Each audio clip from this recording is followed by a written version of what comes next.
Welcome to the newest installment of the Untitled Film Nerd Project. My name is Philip, and joining me as always is DJ. Hello. And today we're going to talk about In Fabric. Before we get into it, spoiler warning now! If you want to avoid spoilers, skip ahead to the time code you see on the screen. Alright, so let's get into it.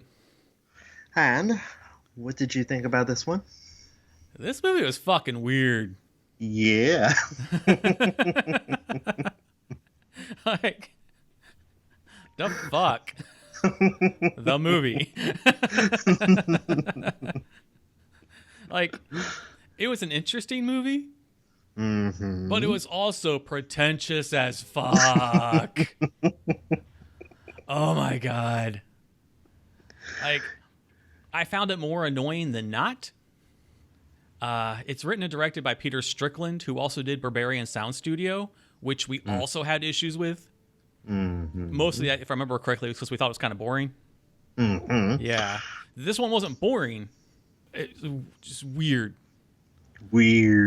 So, yeah, while this one wasn't like Barbarian, I didn't really find it that engaging either. I mean, it's obviously supposed to be a satire on consumerism and capitalism. But so is Dawn of the Dead, which I think did it in a more enjoyable way. Like, I didn't hate it, but I'll get into it when we discuss specifics. Yes. What about you? So I did enjoy it, but holy shit, was it bizarre? Yeah. It very much reminded me of Suspiria. I have that written down. But instead of opening a dance studio, they open a JCPenney's. Right, yeah. And yeah. And then just become absolutely pretentious pricks to everyone and sends a equally dickish dress out to do something. Yeah. But yeah. First act had me engaged. Agreed. Second act just kind of I'm not even going to say fell apart. It just kind of, the atoms expanded to where it was no longer a solid object. Okay. Would be the best way that I described the second act. Right, yeah, I can see that. So yeah. A lot of the criticism I see online, because I was reading reviews, said the same thing. Like, people loved the first story. And then the second story was kind of, was there anything else? No. So, speaking of things that are liked, some things that I liked. I like the story. I like the idea. I think the concept is cool. This is very much a Rubber meets Mannequin meets Suspiria meets Season of the Witch. It's just some weird amalgamation of all of that. The acting was very good. Yes. Especially in the first act. They all felt like real people. I didn't feel like I was watching actors. I felt like I was watching a mom and her son and his girlfriend. You know, the woman and the son I thought were great. I think my favorite scene was when she had that face that said, "Mama's proud that her boy eats pussy." She's like, "Yeah, that's my boy." Also, kudos for making Gwendolyn Christie so unrecognizable. I had to Google image it after the movie. Yes. So maybe I'm the only one, but it is crazy what a dark wig will do. Yeah, I had a hard time. I was like, who is this chick? Yeah. And it's like, oh, it's Phasma. Yeah. I was like, all right, you get some of that, Gwen. You could tell she was having fun with it. I like that the dress was worn by a man at one point. I was hoping that would happen.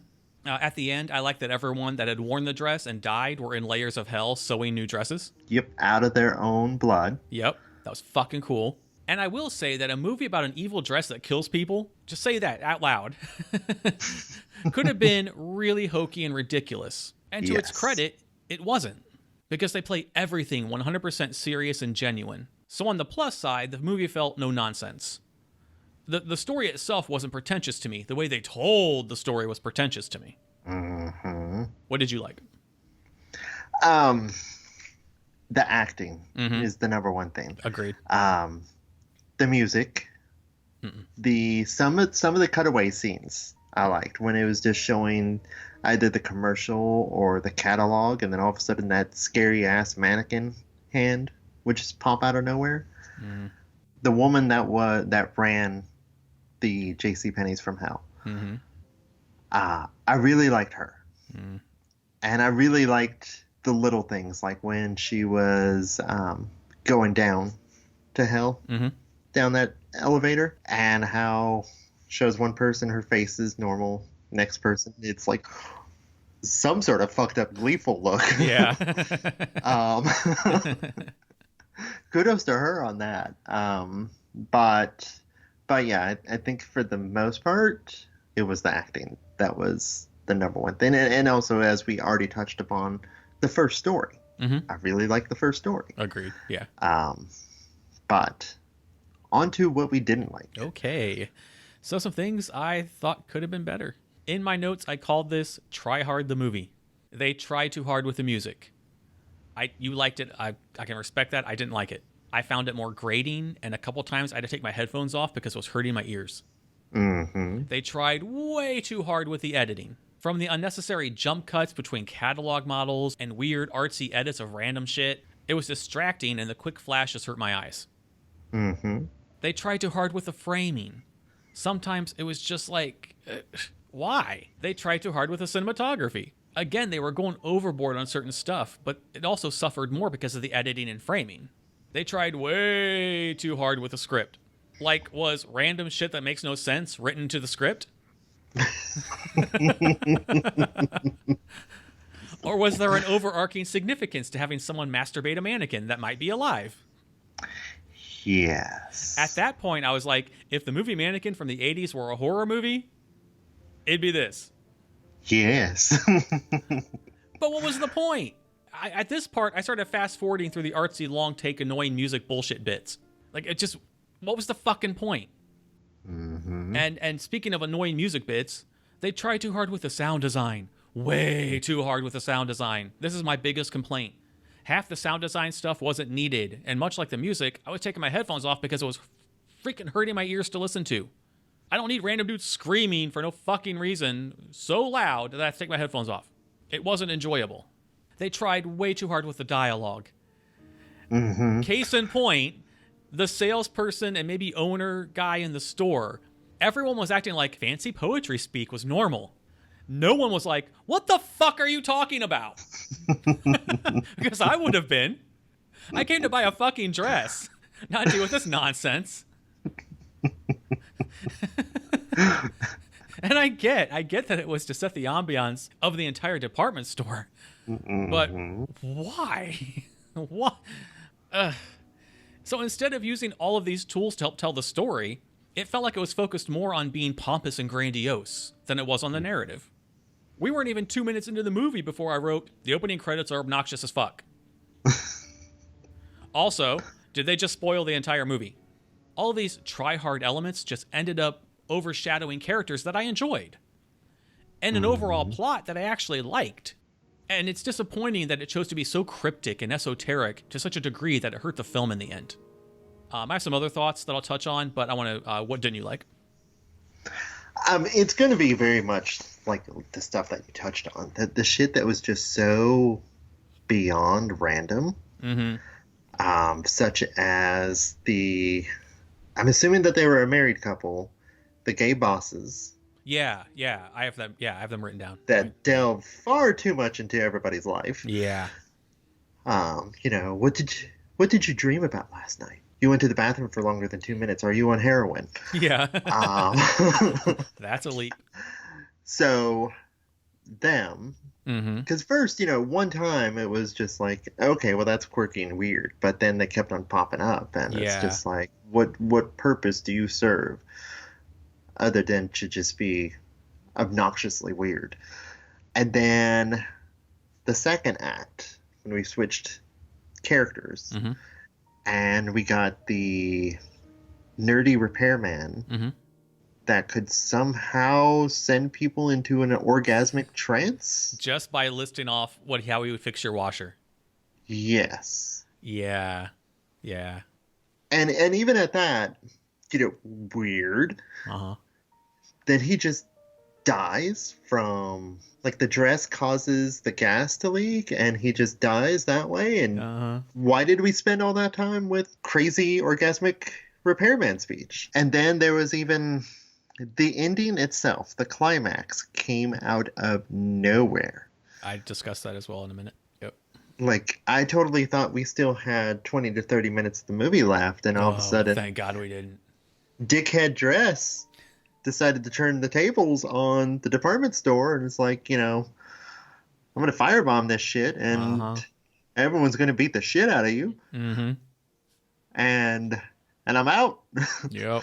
So it just seems so weirdly abrupt. Yeah, those are my major ones that I did not like. Right on. So, yeah. So I had some other thoughts. Mm-hmm. This would be more like Philip's notes kind of thing we used to do. I would have left the first date the minute the guy was like, "You don't look like your picture." I would have slapped the shit out of the son's girlfriend. Oh, yeah. Oh. To touch on what you just said in your dislikes, I wrote, what was up with the bank manager couple that was into role play and meaningful handshakes and what? Like, if you give them an orgasm over a story about a washer, they'll give you a better loan? Though that's a real thing that happened. I'm not making that up. And why did she stick the rolled up picture into her vagina? Yeah, there are better ways of hiding things. Also, just leave the dress on the counter and walk the fuck out. If you got tore up by a dog and your dress is perfect, just say, fuck you, here it is, bye, see you later. Also, the police sure are fucking bossy. Like, stop what you're doing and answer the phone. Like, what the fuck? That was weird. When washer repair guy was talking to the lady whose washer he was repairing, I wrote, the lady that owned the washer he was trying to fix needed to mind her fucking business. Like, come on. And why was the one guy leg choking the woman on the floor before all hell broke loose? Why? I think she was stealing something because later on she pulled panties out of her purse. There are better ways to deal with that situation. Yes, there are, but as someone that worked retail, I wanted to do that. I get that, but he was doing like the figure 4 on her neck. and then two women fight, and then everyone decides to rob the place just so the dress can kill the other woman. What? What the fuck? As I said, da fuck the movie. Because da fuck. Okay, yeah. That's all I have. Okay, all things considered, would you recommend it? Yes, but to a very niche crowd. Yes, exactly. Very niche crowd. Yes. I wrote yes and no. I have a friend, Justin, who will probably fucking love this movie. But I can't think of anybody else that would. I know one person that's going to love this movie, but nobody else. All right, sir. Anything else you would like to add? No, I think that about covers it. Yeah. I'm sure there's a point to everything. I hope there's a point to everything. But da fuck. Okay. Okay. It's done. Yes. Well, that wraps up this very interesting episode on this very interesting movie. Thank you for listening. If you like the video, please hit the like button, share it with your friends or cool people who might dig the Vizcast. Please subscribe to the channel, including hitting that notification bell to stay up to date on the newest content. And there is a link in the description below for the Patreon that covers all of the creative endeavors, so please consider showing your support. And until next time, my name is Philip. And I'm TJ. And we'll see you in the next video. Goodbye. Bye.